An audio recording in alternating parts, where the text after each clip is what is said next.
Joining me now is royal commentator and host of the To Die For Daily podcast, Kinsey Schofield. Kinsey, Prince Harry and Meghan were spotted enjoying some kid-free VIP treatment as they attended a Katy Perry concert over the weekend, partying with a A-list company. They travelled to Las Vegas in a private jet, of course, along with Hollywood celebrities like Cameron Diaz, and were later seen with Celine Dion. Is this essentially their full-time jobs now, Kinsey, travelling on private jets to catch up with Beyonce and Katy Perry and Elton John or whoever else is around? Rita, there's so much to unpack here. First of all, I think you're being very generous calling one of the members of Good Charlotte A-lister. God bless you. And the irony that one of their most famous songs goes, lifestyles of the rich and famous, always complaining, always complaining. Is that not Harry and Meghan's theme song? Yes. I mean, it's astonishing, right? But I think that there's so much to unpack. Remember, Katy Perry and Meghan were allegedly at war at some point because of Katy Perry's comments about Meghan Markle's wedding dress to Entertainment Tonight. You and I both know there's not a bridge that Meghan Markle hasn't poured gasoline on. From what I understand here in the States, it's Orlando Bloom that is trying to initiate this friendship because he feels guilty about his portrayal as Prince Harry in an HBO Max very short-lived comedy called The Prince. So it's Orlando Bloom that feels sort of guilt and sympathy, and it wants to initiate this relationship. Now, what's in it for Meghan Markle? Because Meghan Markle doesn't do anything that she doesn't seem feels like there's some sort of benefit in it for her. I'll tell you what it is. Meghan has been watching Taylor Swift. Meghan loves these visuals of Taylor Swift and her girl gang, Sophie Turner, Blake Lively, Ryan Reynolds, Hugh Jackman, and Meghan is desperate to have the same type of visual. So yes, she's going to jump on a private plane, despite preaching that we all need to watch our environmental footprint. Meghan is jumping on private planes with Cameron and hobnobbing with Celine Dion because she watches Taylor Swift and is desperately trying to claim some of that, just universal love that Taylor has. Well, whatever you think of Taylor Swift, the girl actually works. She writes songs, she performs, she tours the world. She's got meaningful employment, which I'm not sure we can say about Meghan right now. Now, Kinsey, the Daily Express reports Prince Harry's split with the royal family could be beyond repair. What more can you tell us about this report? Absolutely. Now, this is coming from an amazing royal author named Tom Quinn, who makes a lot of comparisons to Prince Harry and, his uncle, who abdicated, left the royal family for an American divorcee.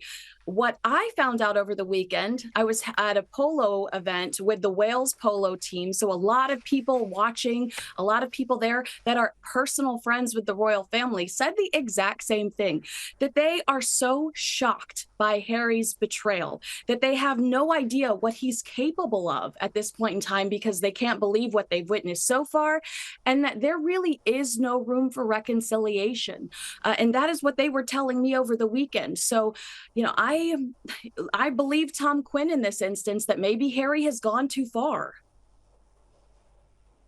I would not be surprised. I mean, there's only so much damage you can inflict on your family, particularly when you know they can't hit back, they can't make statements against you and defend themselves before those bridges are gone. Then they can't be rebuilt. Now, Omid Scobbys is the unofficial mouthpiece of Harry and Meghan, has launched an astonishing attack on the royal family in promotional material for his new book, Endgame. It's set to be released later this month. The book is described as, and I quote, a penetrating investigation into the current state of the British monarchy and unpopular king, a power-hungry heir to the throne, a queen willing to go to dangerous lengths to preserve her image, and a prince forced to start a new life after being betrayed by his own family. Sounds like Harry wrote that description, except, I don't know, the writing is too coherent.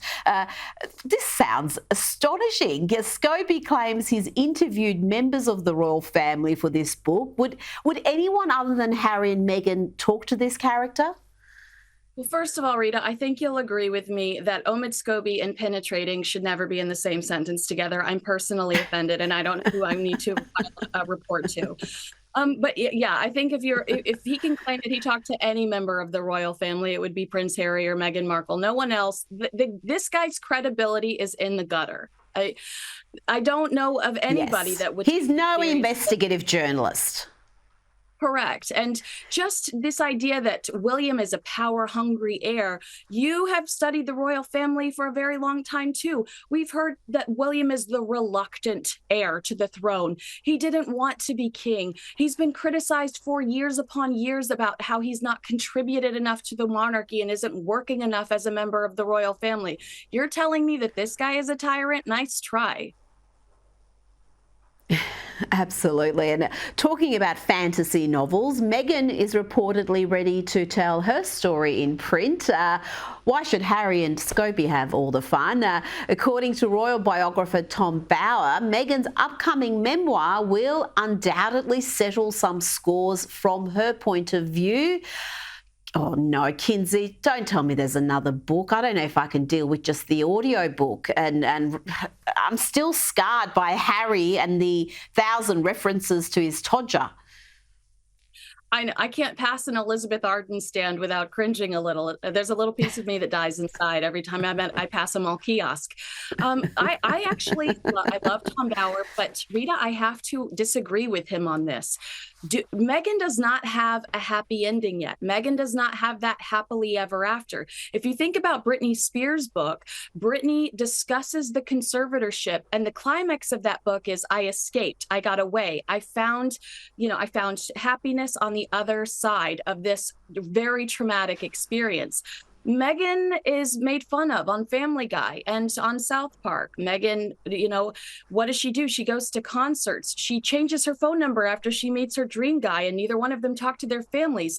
There is no climax for Meghan Markle that's positive. Her life, it really is still so unwritten. So what could she possibly write that would have that happy ending? Kinsey, let's move away from royal news for a second. The great Joe Rogan's contract is up with Spotify and he holds all the cards. The New York Post is reporting he may leave for another platform, potentially joining Elon Musk's X, formerly Twitter, once his contract expires next year. The Joe Rogan Experience podcast signed an exclusive licensing deal with Spotify in 2020 for a reported $200 million. And as Spotify reduces costs with Rogan's contract ending, industry experts suggest he has significant leverage here in deciding his next move. That's right. And, that $200 million is a lot of money, but when you have 11 million listeners, you could leave, as some have suggested, create your own media company, and now you're making half $1 billion.